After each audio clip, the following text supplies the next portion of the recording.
은혜 아니면 나서지 못하리. 너무 귀한 찬양 우리에게 들려주셔서 감사합니다. 또 오늘 설교와 굉장히 부합된 그런 찬양을 해주셔서 제가 설교 안 해도 될 만큼 참 은혜로운 찬양을 해주셨습니다. 지난 한 주간 동안은 굉장히 의미가 있고 또 은혜로운 그런 시간들을 가졌는데 은혜라고 하니까 좋은 일 우리가 생각할 때 그런 일이라 생각하겠지만 실상은 천국 환송식에 대한 그런 내용입니다. 우리의 믿음의 동지였던 이희정 집사님께서 70세에 하나님의 부름을 받고 천국에 가셨는데 저는 그 과정을 보면서 정말 가장 건강하고 아름다운 신앙의 모습을 보여주셨다라고 그렇게 생각을 합니다. 우리 고 이희정 집사님은 15년 전에 우리 주님을 만났습니다.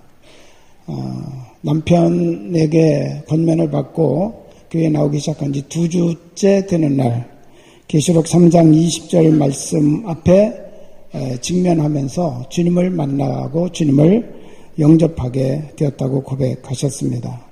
볼지어다 내가 문 밖에 서서 두드리노니 누구든지 내 음성을 듣고 문을 열면 내가 그에게로 들어가 그로 더불어 먹고 그는 나로 더불어 먹으리라 라고는 말씀인데 내가 문 밖에 서서 두드리고 있다라고는 그 말씀을 듣는 순간에 굉장히 큰 그런 깨달음을 받게 되었다고 합니다. 주님께서 내 마음문 밖에서 내 마음문을 계속 두드리고 계셨구나. 나는 그것을 몰랐구나. 그래서 그 즉시 마음문을 열고 주님 오시옵소서.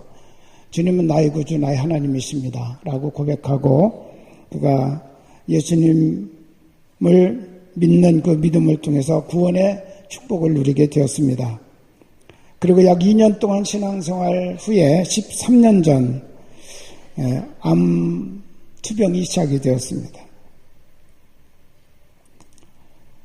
아픔과 고통 많이 있었지만 오히려 이 암과의 투병하는 그런 생활을 통해서 정말 오직 주님만 의지하는 그래서 세상에 속했던 그런 모든 것들을 털어내고 아주 단순해지는 그리고 더 주님께로 향하는 성숙한 그런 신앙의 자리로 나아갈 수 있었다고 그렇게 말씀하셨습니다.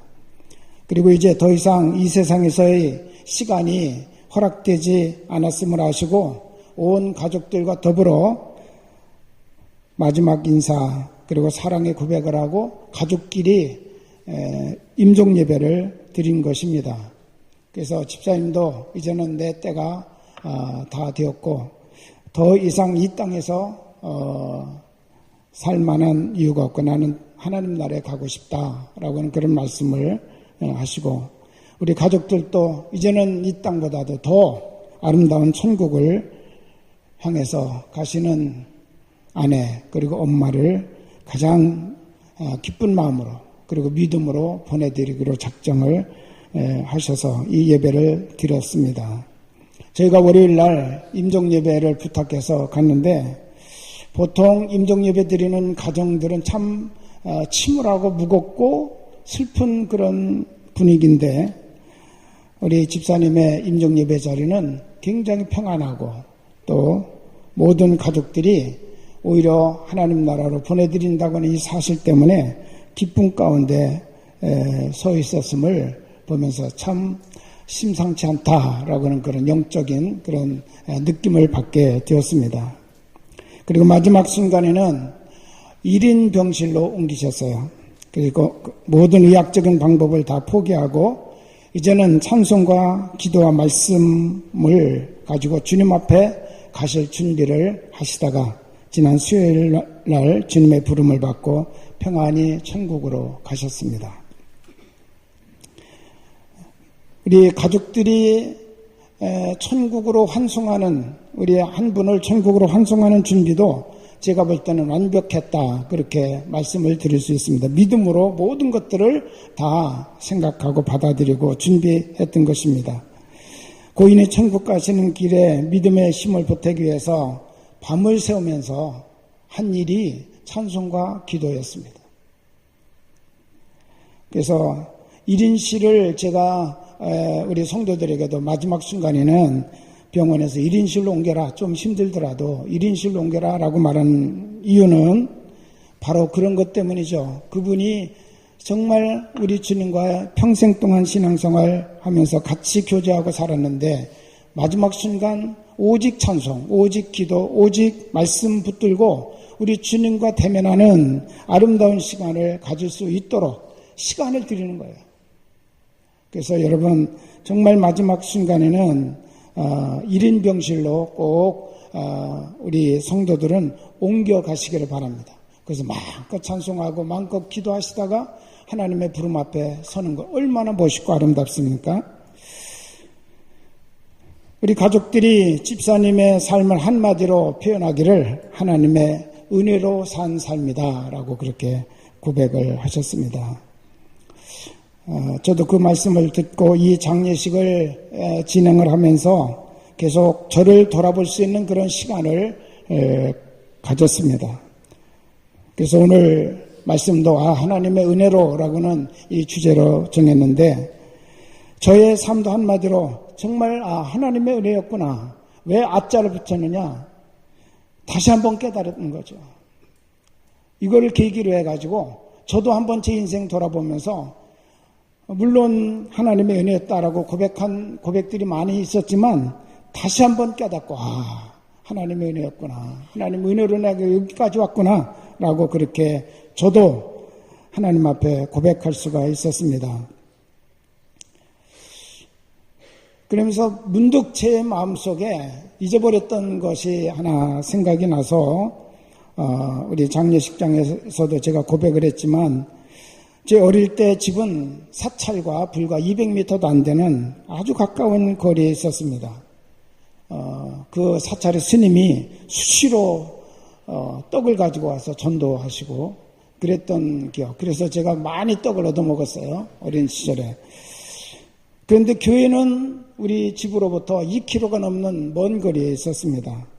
누가 봐도 우리는 불교 신앙을 갖는 것이 당연했는데 놀랍게도 기독교 신앙으로 우리 가정이 섰습니다. 돌아보면 그 전부가 다 하나님의 은혜였습니다.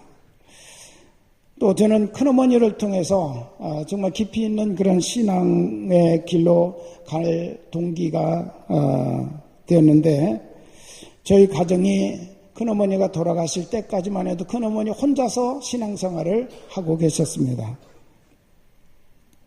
근데 그분이 갑자기 돌아가셨어요.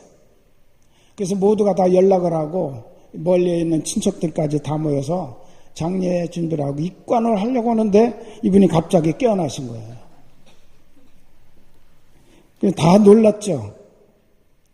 죽었다가 살아난 그 사건 때문에 모두가 다 놀라워가지고 도대체 어떻게 된 거냐 그랬더니 이분이 깨어나자마자 하시는 말씀이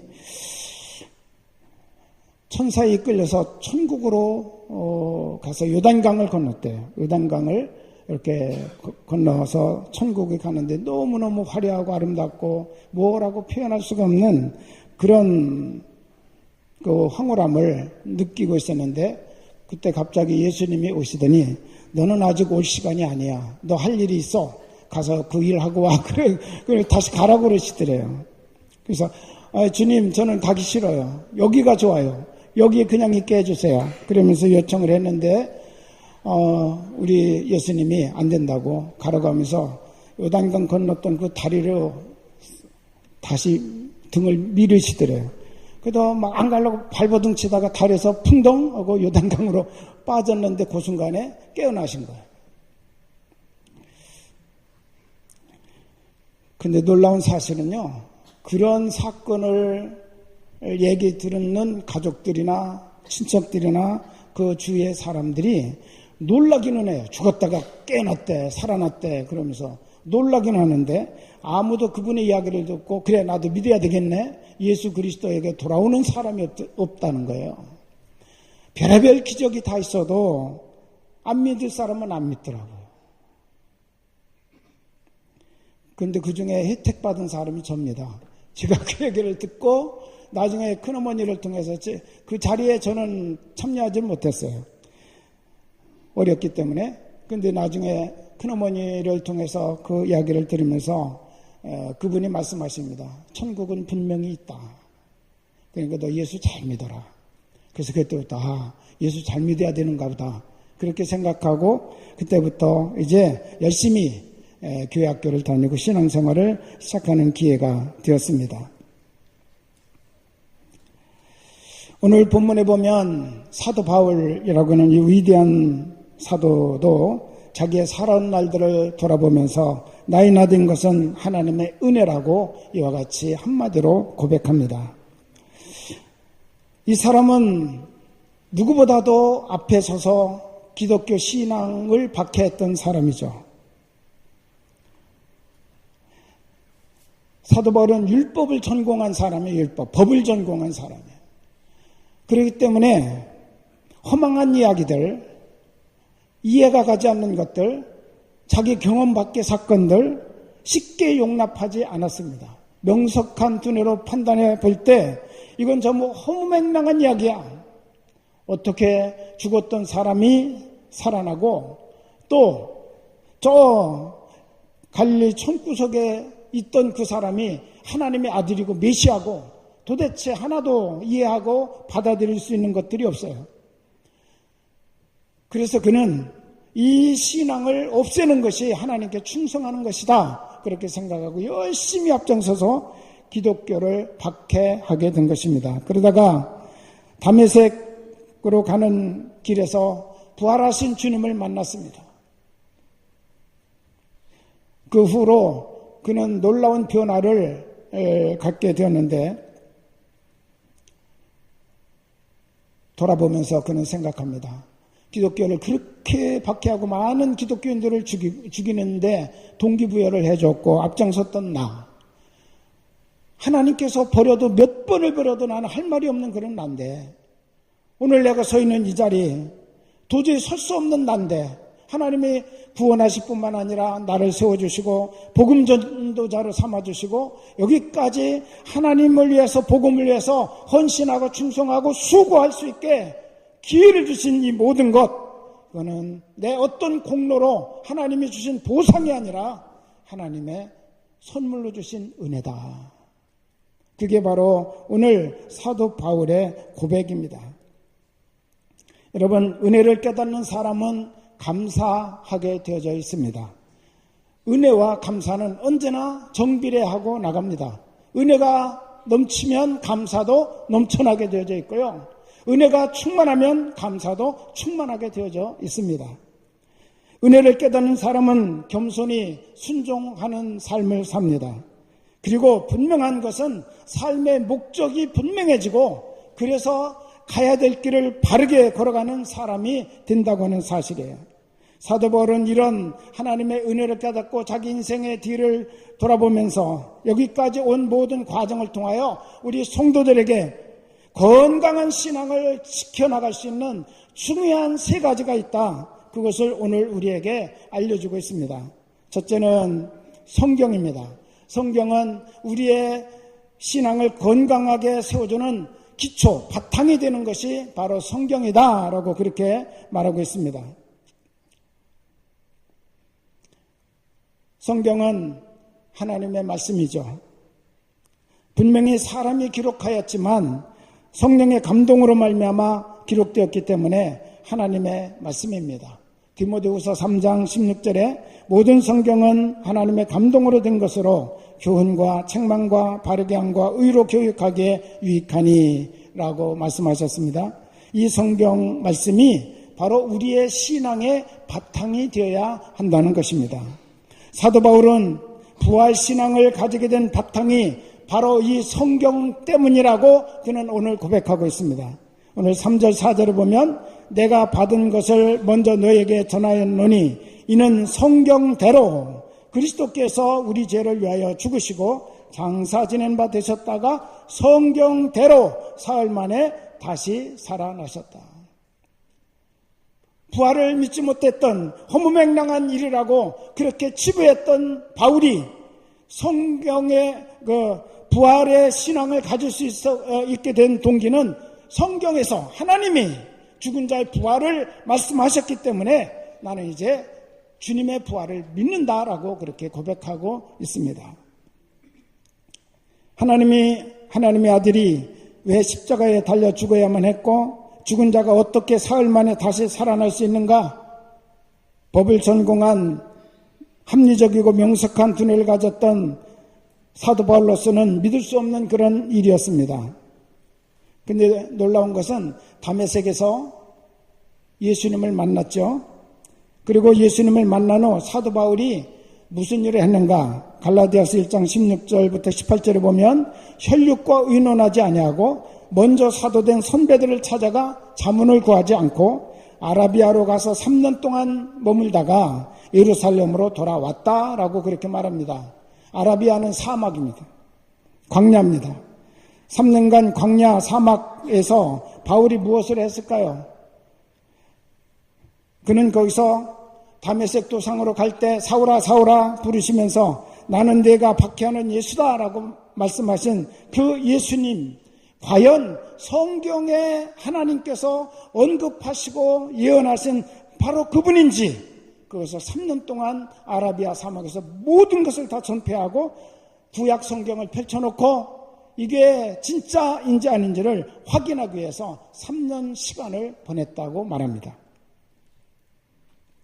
그래서 얻은 결론이 예수님은 성경에서 예언한 메시아라고 하는 사실, 또 그분은 다윗의 혈통에서 나신 분이라는 것, 그리고 죽었다가 다시 살아나신 하나님의 아들이시라고 하는 사실을 그가 확신하게 되었고 그 확신 순간 그는 뜨거운 가슴을 갖게 되었다고 성경은 말합니다.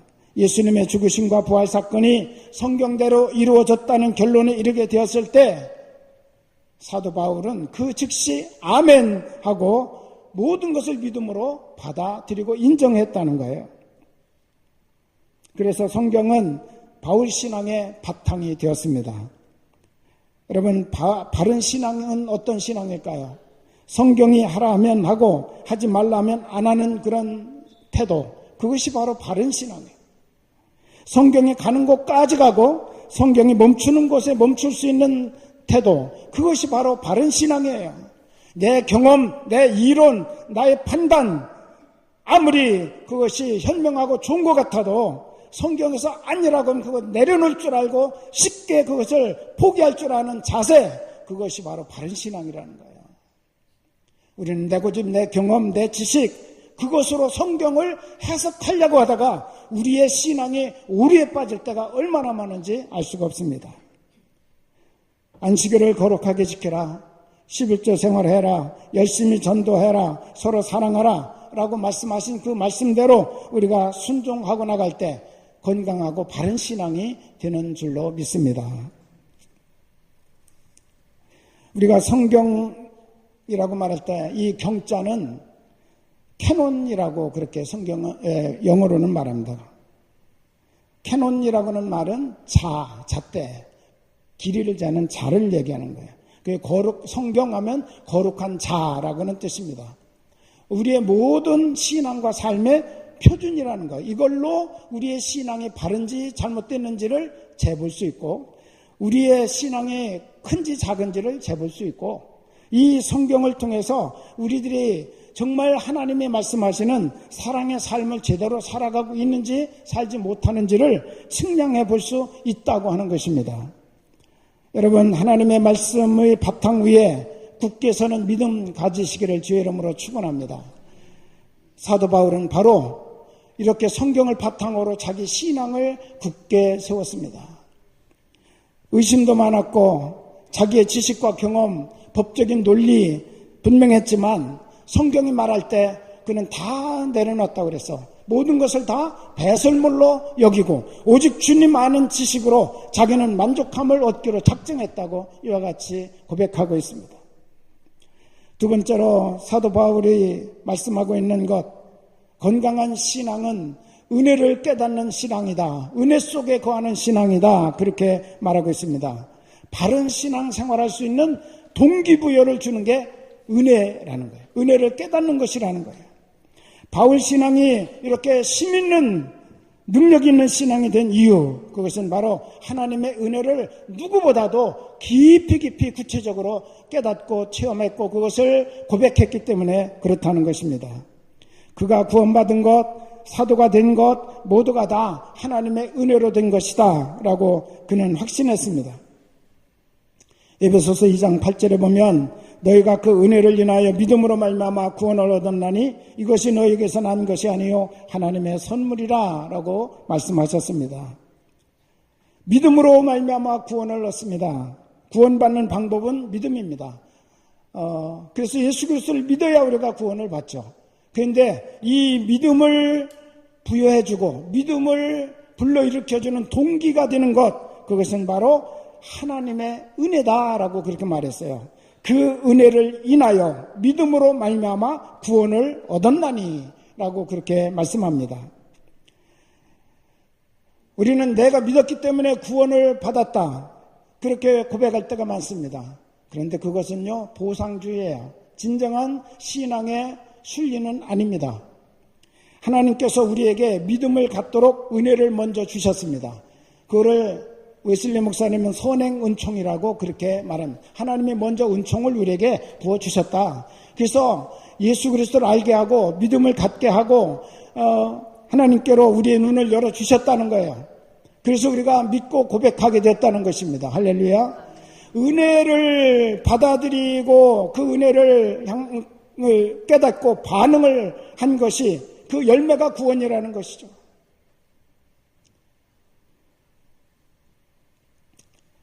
이 믿음이 점점 우리 안에서 헌신과 충성을 통해서 커져나가면 우리의 믿음이 커져나가는 만큼 하나님의 은혜의 분량, 축복의 분량도 커가게 된다고 하는 사실입니다. 우리는 하나님의 은혜로 구원받았습니다. 다만 우리는 그 은혜를 깨닫고 믿음으로 반응한 것뿐이에요. 그래서 하나님께서 우리에게 선물로 그 구원을 주셨다라고 말씀합니다. 구원을 얻었나니 하나님의 선물이다 라고 말씀하셨죠. 우리를 선택해 주신 것도 하나님의 은혜요, 우리를 불러주신 것도 하나님의 은혜요, 의롭다 해 주신 것도 하나님의 은혜요, 우리에게 하나님의 나라를 위해서 일하고 헌신하고 충성할 수 있도록 일꾼 삼아 주신 것도 하나님의 은혜인 줄로 믿습니다. 이 은혜를 깨닫고 나니까 일어나는 반응이 뭐냐? 바로 감사라는 거, 감사. 오늘까지 나는 내 힘으로, 내 능력으로, 내 어떤 정말 아이디어로 내가 이렇게 잘 살아가는 줄 알았는데 막상 뒤를 돌아보니까, 믿음의 눈으로 돌아보니까 하나님의 은혜 아닌 것이 아무것도 없어요. 은혜 아니면 나 설 수 없다고 오늘 내가 찬양했잖아요. 그게 우리의 고백이어야 합니다. 은혜를 빼면 나는 설 수가 없어요. 난 아무것도 아니에요. 그런데도 불구하고 우리들이 뭔가 되었다 싶으면 항상 나를 내세웁니다. 내가 얼마나 우리가 교만에 빠져 있는지 알 수가 없습니다. 오늘 본문 10절에 보면 나의 나 된 것은 하나님의 은혜로 된 것이니 내게 주신 그의 은혜가 헛되지 아니하여 내가 모든 사도보다 더 많이 수고하였으나 내가 아니요 오직 나와 함께 하신 하나님의 은혜로라. 두 가지를 말했어요. 나의 나 된 것 하나님의 은혜로 된 것이다. 내가 수고를 많이 했다. 다른 어떤 사도보다도 내가 더 많이 수고했다. 그러나 내가 한 것 아니다. 하나님의 은혜가 나에게 그만큼 크고 충만했기 때문에 그 은혜를 따라서 나는 헌신하고 순종했을 뿐이다. 그렇게 그는 고백하고 있습니다. 여러분, 나의 나 된 것은 하나님의 은혜라는 말이 무슨 뜻일까요? 그것은 내가 잘나서, 내가 자격이 있어서, 내가 공로가 있어서 하나님께서 어떤 보상으로 우리에게 어떤 것을 주신 것이 아니라 다 다 우리에게 누리게 하신 것, 소유하게 하신 것 전부가 다 하나님의 은혜라는 겁니다. 우리는 그것을 깨닫고 믿음으로 반응을 해야 돼요. 하나님, 정말 제가 하나님을 믿습니다. 하나님 의지합니다.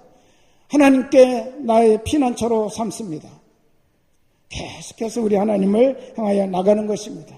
은혜는 한마디로 표현하면 하나님께서 나를 찾아오셔서 나에게 행하신 모든 것을 은혜라고 표현을 합니다. 그 은혜를 깨닫고 하나님께 반응하는 것, 그것이 바로 믿음이에요. 믿음.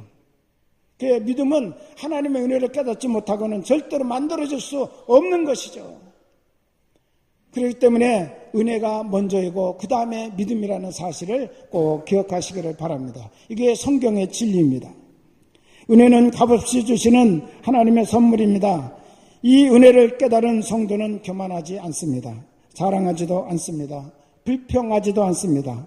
낙심하지도 않습니다. 왜? 지금까지도 은혜지만 앞으로 나의 삶 전부는 하나님의 은혜로 만들어질 것이기 때문에, 그것을 믿기 때문에 그렇습니다. 진정한 신앙은 모든 것이 다 하나님의 은혜로 된 것을 알고 그 은혜에 대해서 감사하는 신앙입니다. 우리가 언제나 하나님의 은혜 속에 젖어 사는 우리 모두가 될 수 있기를 주의 이름으로 축원합니다. 내가 때로는 잘 될 때, 형통할 때도 감사하지만 때로는 하나님이 고난이라고는 보자기를 통해서 은혜를 주실 때도 있다는 사실도 우리는 인정해야 됩니다. 그래서 고난 가운데서도 하나님의 은혜로라고 생각하고 우리가 그것도 감사함으로 받아들일 수 있는 믿음, 성숙한 믿음을 가질 때 우리 하나님께서 그 고난의 보자기를 풀어 제끼실 때 오히려 더 이상 고난이 아니라 하나님의 더 놀라운 축복의 역사가 나타나게 될 것이라는 거죠. 사도 바울이 오늘 또 우리에게 가르쳐 주신 한 가지는, 정말 우리가 건강한 신앙 생활을 하는 사람이라면 우리의 삶의 목적, 신앙의 목적이 하나님의 영광이 목적이어야 한다라고 말씀하고 있습니다. 모든 피조물의 궁극적인 목적이 무엇입니까? 왜 하나님께서 천지 만물을 창조하시고 죄인을 불러 구원해 주시고 오늘 우리에게 천사도 흠모할 만한 이런 여러 가지 직분도 주시고 우리를 이렇게 세워주셨습니까? 그 목적이 무엇입니까? 단순히 우리로 하여금 너희들 그거 누리고 그냥 재밌게 살라고 그렇게 하셨을까요? 성경은 목적이 분명합니다. 시편 19편 1절을 보면 하늘이 하나님의 영광을 선포하고 궁창이 그 손으로 하신 일을 나타내는도다라고 말씀하고 있습니다. 여러분, 하늘이 존재하는 거 하나님의 영광을 선포하는 거라는 거예요. 궁창이 하는 일이 뭐냐? 하나님의 손으로 하신 일들을 우리에게 나타내 보여줌으로 하나님께 영광 돌리는 일이라는 거예요. 왜 꽃이 피고 왜 새들이 노래하나요? 우리들 즐겁고 행복하라고? 물론 그것도 있겠지만 더 궁극적인 것은 그들은 하나님을 영광 돌리고 있는 것입니다. 꽃이 피어서 하나님을 기쁘게 해드리고 새들이 노래하면서 하나님을 기쁘게 하는 거라는 거예요. 이사야 43장 7절에 보면 하나님이 사람을 창조하신 그 이유를 이렇게 말씀하고 있습니다. 내가 내 영광을 위하여 창조하였다.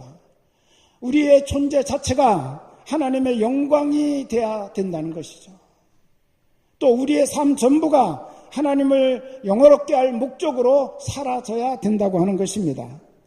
하나님이 나를 창조하신 목적, 나를 구원하신 이유, 내게 귀한 직분을 주신 것, 나의 삶에 주신 모든 영적인 것, 정신적인 것, 육신적인 모든 것들 전부가 다 하나님의 영광을 나타내기 위함이다 라고 그렇게 말씀하고 있습니다. 에베소서 1장 6절, 12절, 14절에 보면 계속해서 3번이나 강조해서 하시는 말씀인데 하나님께서 우리를 예정하시고 우리를 구속하시고 성령으로 인쳐주시는 그 목적이 뭐냐? 하나님의 영광을 찬미하도록 하기 위하여 라고 그렇게 분명하게 말씀하고 계세요. 사도 바울은 그렇기 때문에 성경을 깊이 알고 하나님의 은혜를 깨닫고 난 다음에 이렇게 그는 고백합니다. 나는 살아도 주를 위하여 살고 죽어도 주를 위하여 죽나니 사나 죽으나 나는 주의 것이로다. 할렐루야. 이게 어찌 사도 바울의 고백만이겠습니까? 하나님은 우리 모든 성도들이 바로 이런 믿음의 고백 속에 살기를 원하고 계시다는 거예요. 하나님은 내 입을 통해서도 바로 이런 고백 받기를 원하시고, 여러분 한 분 한 분의 입을 통해서도 바로 이런 사도 바울의 고백을 듣기를 원하고 계시다는 것입니다. 왜 예수 믿느냐? 궁극적인 목적이 하나님의 영광을 나타내는 것입니다. 이 목적을 가지고 신앙생활을 하고 헌신하고 봉사하는 삶을 우리는 살아야 됩니다. 언제 어디서나 무엇을 하든지 우리가 하나님을 영화롭게 하는 예배자의 마음을 가지고 살아가게 될 때, 내가 하는 모든 일, 내가 서 있는 모든 곳, 내가 가는 모든 길을 통해서 우리는 하나님께 영광 돌리는 존재가 될 줄로 믿습니다. 언제나 예배자의 마음을 가져야 돼요. 내가 지금 이 시간, 비록 내가 서 있는 곳은 사무실이지만, 회사지만, 그러나 나는 예배자로 이곳에 서 있다. 그런 마음을 가지고 여러분이 살아가고 업무를 보고 그렇게 할 때 그 일을 통해서 하나님 영광 받으신다는 거예요. 여러분, 하나님께 영광하니까 항상 교회에 나와서 여기서 예배만 드리는 것, 그것만 생각하면 안 됩니다. 우리의 삶이 예배가 돼야 된다는 거죠. 그럴 때 우리 하나님께서 우리를 통해서 큰 영광 받으신다고 하는 사실을 믿으시기를 바랍니다. 우리의 신앙의 바탕이 무엇으로 되어져 있습니까? 여러분의 경험입니까? 이론입니까? 아니면 여러분의 지식입니까? 아니면 성경입니까? 올바른 신앙은 성경을 바탕으로 하는 신앙이어야 합니다. 여러분, 성경을 사랑하고 성경을 읽고 이 말씀을 깊이 묵상하고 성경에 명령하신 그 말씀을 하나님의 말씀으로 무겁게 받아들이면서 순종하는 삶을 살아가시기를 주의 이름으로 부탁합니다. 여러분의 신앙의 동기는 무엇입니까? 내가 무엇인가 이루기 위한 어떤 신앙의 동기가 되어서는 안 되죠. 모든 것이 하나님의 은혜임을 깨닫는 것입니다. 은혜를 깨닫는 성도들의 특징은 감사와 기쁨과 사랑입니다. 이런 믿음의 열매들이 풍성하게 맺혀지는 우리들의 삶이 되어야 될 것입니다. 하나님의 은혜가 계속해서 공급되어지고 있는데, 뭐 어떤 사람에게는 더 많은 은혜, 어떤 사람은 더 적은 은혜가 임하는 것은 아니에요. 하나님의 은혜의 총량은 똑같습니다. 모든 사람에게 햇빛이 비치듯 하나님의 은혜도 동일하게 임합니다. 그런데 왜 각 사람에게 나타나는 은혜가 다르냐? 내가 받아들이는 정도가 다르기 때문에 그런 거예요. 하나님의 은혜가 어떤 사람 조금 임하고 어떤 많이 임해서 그렇게 크고 작은 은혜의 역사가 다르게 나타나는 것이 아니라, 받아들이는 나의 은혜의 분량이 작으면 작게 나타날 수밖에 없는 거죠. 내가 은혜를 풍성히 받는 그런 믿음의 분량을 가진다면 바로 이 은혜는 더 큰 역사로 우리에게 임하게 될 줄로 믿습니다. 내 신앙과 삶의 목적을 어떻게 여러분 정하고 살고 계십니까? 나의 유익과 편리를 추구하는 목적입니까? 아니면 잘 먹고 잘 사는 것이 나의 삶과 신앙의 목적입니까? 아니면 하나님이 정해주신, 하나님이 태어날 때부터 우리에게 주신 목적, 하나님의 영광을 위해서 나는 살고 죽을 거다라고 하는 그런 목적을 가지고 살고 계십니까? 여러분, 이 세 가지는 분명하게 여러분이 결정하셔야 돼요. 성경을 바탕으로 내 신앙생활을 하겠다. 언제나 은혜를 사모하고 은혜를 추구하고 은혜에 젖어 사는 인생이 되겠다. 늘 은혜를 깨닫는 그런 믿음의 마음과 감사의 반응을 보이겠다라고 하는 자세. 그리고 내 삶의 모든 목적은 오직 하나님께 영광이다 라고는 이 세 가지를 여러분이 사도 바울이 자기의 신앙 경험을 통해서 오늘 우리에게 가르쳐주고 있는데, 이것을 우리가 갖고 살아가게 될 때 우리도 건강한 신앙, 위대한 신앙, 하나님께서 감동받는 그런 신앙의 자리에 서게 될 줄로 믿습니다. 우리 하나님께서 오늘 또 이런 믿음으로 살아가는 성도 여러분에게 하늘의 복과 땅의 복으로 충만하게 채워주시는 은총이 있기를 주의 이름으로 축원합니다. 기도하겠습니다.